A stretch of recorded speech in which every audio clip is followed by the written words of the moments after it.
All right, welcome. This explainer is for all you marketing apprentices out there. We're going to break down how to understand, apply, and most importantly, how to evidence one of the most crucial skills in your entire toolkit, K5, Research Methodologies. You know, it's the ultimate challenge for any apprentice, isn't it? You've got the knowledge, you're doing the work, but turning all of that into solid, concrete proof for your endpoint assessment, yeah, that's the real boss level. So how on earth do you do it? Well, to figure this out, let's follow the journey of someone who is on this exact same path. Let me introduce you to Jody. She's a Level 4 Market Research Executive Apprentice, and she works at a big retailer called Ibis Stores. So her quest, and our quest really, is to get to grips with K5. She needs to understand all the different research methods, actually use them in her job, and then create killer evidence that's going to help her sail through her final assessment. Okay, let's dive in. Jody's quest kicks off with her mentor, Adam. He's the one who starts by laying out the 4 main tools, or let's call them paths, that she can use to go out and collect information for IBS stores. First up, we've got the face-to-face path. This is all about getting out there and talking to people in person. Imagine you're at a new store launch or a special event. You're right there in the action, using an approved script to capture those instant gut reactions from customers. The second path is telephone research. Now this one's perfect for those more detailed, service-based follow-ups. You know, calling a customer a few days after delivery to really check on their satisfaction. It lets you dig into any specific pain points and get some really rich, detailed feedback. Path number 3. Well, it's the one you're probably most familiar with, the online path. We're talking about using tools like SurveyMonkey or Google Forms to whip up a digital survey, send it out to a massive audience, and watch the responses roll in real time. It's fast, it's efficient, and it gives you incredible reach. And finally, we have the Postal path. Now, I know what you're thinking. This might seem a little bit old school, right? But it is absolutely critical for inclusivity. This is how you make sure you can reach audiences who might be digitally excluded, ensuring everyone gets a chance to have their voice heard. Okay, this slide is super important because it lays it all out. There's no single best method. It's all about trade-offs. You see, face-to-face gets you amazing engagement, but it's slow and you might accidentally influence people's answers. Online is super fast and cheap, but what about the people who aren't online? You risk missing them completely. Choosing the right path is all about understanding these pros and cons. So Jody's got the theory down pat thanks to Adam. Now it's time for a real-world test. Her line manager, Rital, steps in with a challenge that needs solving right now at Ibis stores. Riddle's task is pretty direct. The company has a brand new loyalty app, and they have no idea what customers really think of it.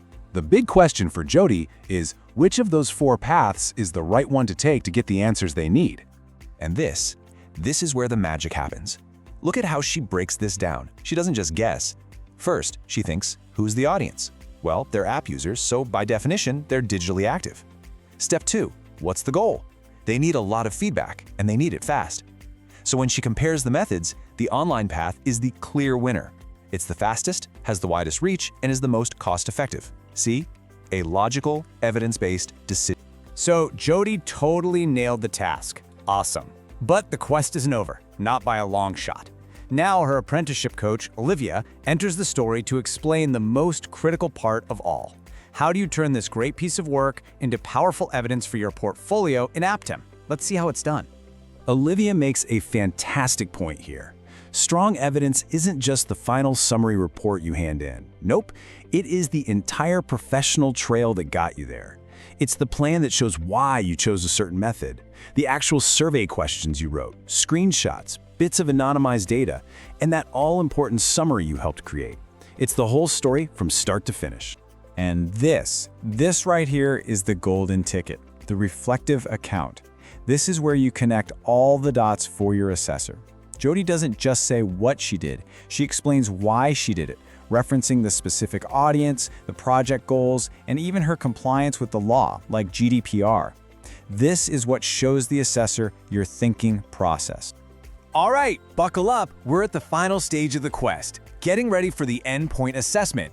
Having amazing evidence is one thing, but you've got to be able to talk about it with confidence. So Olivia starts coaching Jody by running through the exact kinds of questions an assessor is going to throw at her. First up, a classic. The assessor is going to want to know what method you chose and why you chose it. They're basically testing your foundational understanding right off the bat. And boom! Look at that model answer. It's perfect.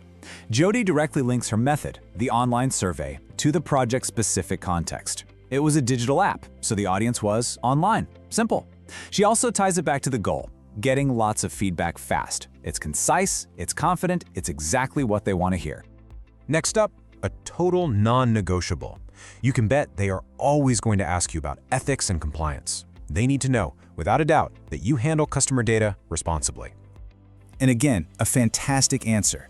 She provides specific actions. She didn't just follow the rules. She included a clear consent statement. She anonymized the data, and she used a secure, company-approved platform. This proves she doesn't just know the principles, she knows how to put them into practice.